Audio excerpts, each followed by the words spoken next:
Indra in Hindu mythology.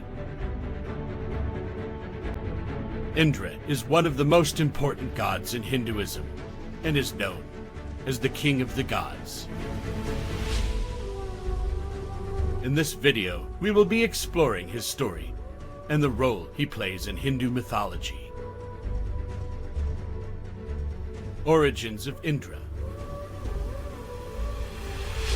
Indra is believed to be one of the oldest gods in Hinduism, with his origins dating back to the Vedic period.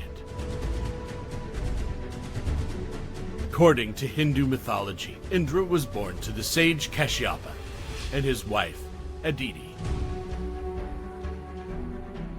He was one of the Adityas, a group of gods who were the children of Aditi. Indra is the god of thunder and rain.